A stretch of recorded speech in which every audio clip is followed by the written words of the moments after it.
Musk. Donald Trump qui jubile depuis la signature de l'accord commercial entre les États-Unis et l'Union européenne dimanche soir. Des droits de douane de 15% entreront en vigueur dès vendredi sur la plupart des produits européens exportés outre-Atlantique.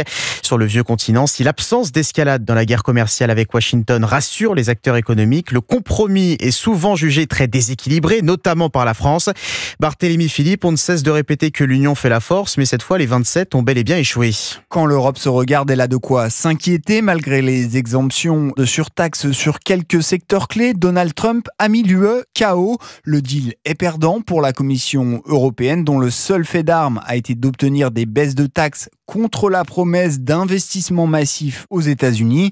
Mais quand elle se compare, l'Union européenne a de quoi modérer sa déception, estime l'économiste Anthony Morlet-Videlli. Cet accord est loin d'être très négatif. C'est un peu moins bien que ce qu'a obtenu le Royaume-Uni. La réalité, c'est qu'on est plutôt dans une forme de moyenne. Un accord, oui, défavorable à l'Union européenne, mais on s'y attendait. Mais pourquoi la première puissance commerciale du monde ne parvient-elle pas à faire mieux que le Japon ou la Grande-Bretagne? Anne-Sophie Alsif est économiste au cabinet BDO. La souveraineté, pour moi, c'est le fait qu'il n'y en ait pas de politique industrielle commune. Ce qui est frustrant, c'est qu'on a tout, l'épargne, la recherche. Si on était unis, on serait des rois du monde. Au fond, seule la Chine, qui dispose d'un quasi-monopole sur les terres rares et certains minerais critiques, a réussi à faire reculer Donald Trump.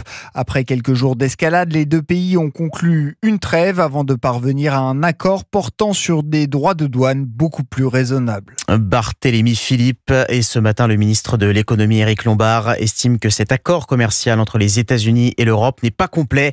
Il promet de continuer le travail pour l'améliorer. Éric Lombard et son collègue des Affaires étrangères recevront demain à Bercy les représentants des filières concernées par ces nouveaux droits de douane américains.